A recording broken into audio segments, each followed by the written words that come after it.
Hello everyone, welcome back to my channel. तो आज है डे 4 और डे 4 फरवरी से एग्ज़ाम स्टार्ट हो गया है जो कि SSC MTS का है। और ये एग्ज़ाम्स के लिए काफ़ी आदमी वेट किए हुए थे और कब से हो रहा है ये भी काफ़ी इंतज़ार 4 तारीख से लेके अब कब तक होगा। ये तो 3 ब्लॉक में सबको ये सेक्शन चूज करना था, जिसमें डेट कंफर्म नहीं है आपका कौन सा डेट लेना है, लेकिन हाँ इसमें सेक्शंस ब्लॉक चूज करना है और बताना है कि आपको कब से कब चाहिए। तो बहुत बहुत कम जिनका एग्ज़ाम हो रहा है उनके लिए अच्छा गया होगा, उनके लिए बहुत बेस्ट ऑफ लक। और जिनका अभी देना है उनके लिए भी। और आप लोग बताइएगा, बहुत सारे ऐसे हैं जो कि आप यूट्यूब पे वीडियोज बनाते हैं और वो रिव्यू लेते हैं।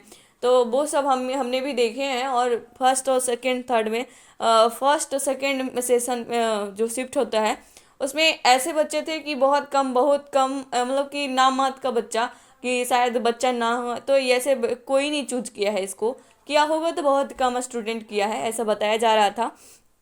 और आज बहुत कम टाइम बच गया है, तो अब बनाना है हमको 60 to 70, यानी 70 to 60 तो कंप्लीट हो चुका था और इसको काफ़ी बार रिवीजन करना है।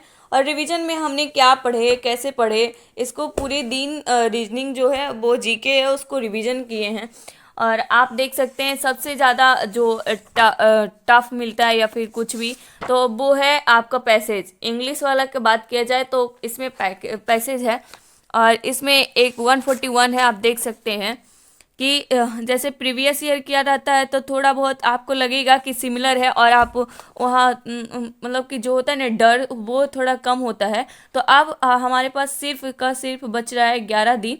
11 4 15 तारीख को पूरा कंप्लीट हो जाएगा, जिसमें आज हमने कॉलेज भी गए थे और कॉलेज में जो भी टाइम दिए 1 2 घंटा टाइम देने के बाद हम घर आए। और घर आने के बाद हम मतलब 30 से 20 सेट वैसे वैसे तो हमें काफ़ी बार रिवीजन भी हो चुका है। लेकिन एक और अगली बार भी हमने मैडम ये पढ़ाई थी, जैसे रानी मैम पढ़ाई थी।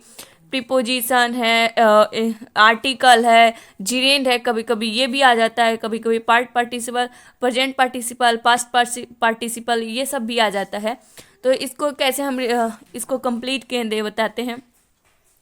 जैसे कि आप देख सकते हैं डॉक्टर APJ अब्दुल कलाम, इसमें IBMTS में भी आया था और इसमें भी द आर्टिकल के बारे में ही पूछा गया था, लेकिन इसमें जो भी ऑब्जेक्ट है उसके बारे में पूछा गया है।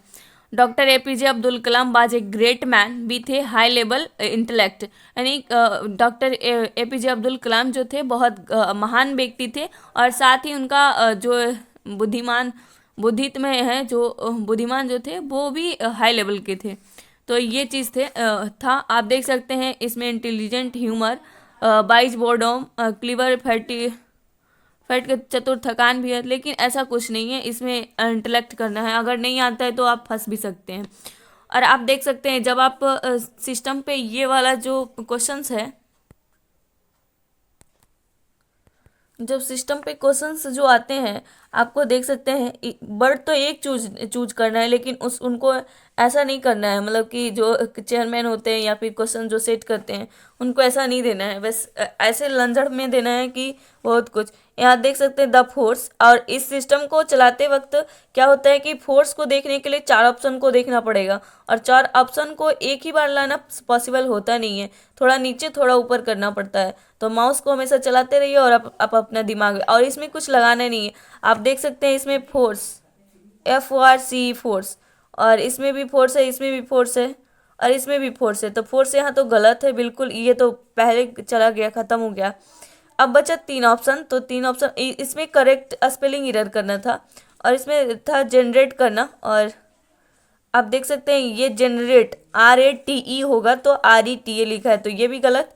और अब बचा ये दोनों जनरेट GENERAT GENERET, तो ये भी गलत। 3 ऑप्शन सही करना है। आप देख सकते हैं कि 4 वर्ड में ऑप्शंस मिल रहे हैं, लेकिन इसको माउस से ऊपर नीचे बहुत बड़ा इशू होता है कि टाइम नहीं बच पाता है। सीरियसली आप एग्ज़ाम दे रहे होंगे तो आपको ये चीज़ महसूस होगा कि टाइम और भी चाहिए था। टाइम के लिए बहुत ज़रूरी है, और जब आप सीरियसली नहीं दे रहे हैं तो आपके लिए टाइम बहुत बचेगा। तो ये चीज़ है। और देखिए कैजुअल एंड इनफॉर्मल, यानी कि ये है इडियम। 1 बाय सब्स्टिट्यूशन जिसमें फ्री एंड इजी लिखता है। और 1 हु इज ऑल पावरफुल, एक ऐसा जो आदमी है वह कौन है जो सभी के लिए पावरफुल, सब कुछ पावरफुल है, सभी पावरफुल है, तो इसको हम कहते हैं ओमनीपोटेंट, सर्वशक्तिमान, यानी सबसे महान आदमी, सबसे पावरफुल आदमी, तो उसको हम सर्वशक्तिमान कहते हैं, ओमनीपोटेंट। और ऑप्टिमिस्ट मीन्स आशावादी, इससे भी क्वेश्चंस आता है। ओमनी साइंस सर्वज्ञानी, ओमनी प्रेजेंट सर्वव्यापी, तो ये सब है। और आप देख सकते हैं इसमें आपको क्या कहता है, जो वर्ब होता है उसके लिए दिया जाता है, मॉडल वर्ब हो गया, हेल्पिंग वर्ब हो गया, तो ये सब के लिए।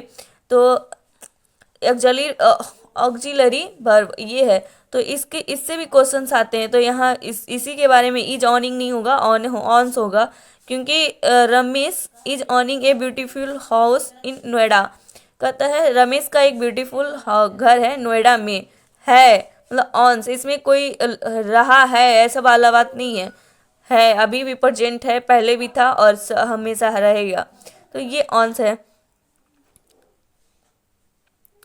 अरे आप यहाँ देख सकते हैं Ben Nisha bill be finished her task, तो इसमें बिल बी, नेशा बिल, निशा निशा सॉरी निशा, तो इसमें आपको ये बिल जो है वो गलत दिखा रहा है, इसके लिए यहाँ गलत है। और इसमें एक क्वेश्चन जो है इडियम फ्रेजेज है जो कि पस एंड बसेस है, इसको पास्ट टेंस में कन्वर्ट करना है, पस्ड एंड बसेस करना है, बस और कुछ नहीं करना है। Copying someone else work and trying to submit it as your own, plagiarism करना है, साहित्यिक चोरी करना है। पॉलीगैमी बहुविवाह के जानते हैं, और प्रिम्बल आप तो बहुत पहले से जानते होंगे क्योंकि ये इसका मान होता है प्रस्तावना, यानी कि प्रार्थना। प्रार्थना में जो लिखा हुआ होता है, जो लिखना कॉपी पे सबसे पहले प्रस्तावना ही लिखा जाता है। एक्सटेम्पर मीन्स बिना बगैर तैयारी के, और ब्यूटी ऑफ इट, तो दो दो क्वेश्चन सभी से थे। और आप देख सकते हैं इसमें इडियम है, और मैंने कल इसमें सिनोनियम और एंटोनियम, ये थोड़ा ट्रिकी लगता है, जैसे कि आपको वोकैब तो कुछ कुछ याद है, लेकिन जब आपको लगेगा कि क्वेश्चन दूसरा आंसर दूसरा होगा, तो आप मतलब कि 3 ऑप्शन से एक मीनिंग याद रहेगा, तो आपको पता चलेगा कि एक उल्टा दिखाता है, दूसरा उल्टा दिखा रहा है, तो आप समझ जाइएगा कि क्वेश्चन का आंसर यही होगा। जैसे कि डेट्रीमेंटल यहाँ है, तो इसका है एम्पार्टियल, पोटेंटियल, बेनिफिशियल, डिफरेंशियल, तो इसका निकालना है ऑन्टोनियम। तो ये था, और यहाँ आप देख सकते हैं ये सुपरलेटिव डिग्री है, यहाँ इनकरेक्ट है। और हम जब हम IB MTS के लिए कर रहे थे तो MTS का बुक देखे नहीं थे, फिर भी हम वही गलती कर रहे हैं फिर से, कि अपना जो CGL का टास्क है उसको पूरा नहीं कर रहे हैं, और सिर्फ MTS पे दे रहे हैं, और अब कम टाइम है तो कुछ कर भी नहीं सकते हैं। और ये रहा जीके में, और जीके में भी काफ़ी बार रिवीजन तो हो ही चुका है, बार बार रिवीजन। और सबसे ज़्यादा पता है क्या है, अनुच्छेद 29, अनुच्छेद 30, ये सब पर, और डेट याद करना बहुत ज़रूरी है, क्योंकि अगर आपको डेट नहीं याद है तो 1993 49 है, तो आपको नहीं याद है तो 29 भी मार सकते हैं, तो बहुत बड़ी गलती होता है। तो आज ये रहा आज का ब्लॉग, और आपको अच्छा लगा होगा तो लाइक शेयर एंड सब्सक्राइब जरूर कर दीजिएगा।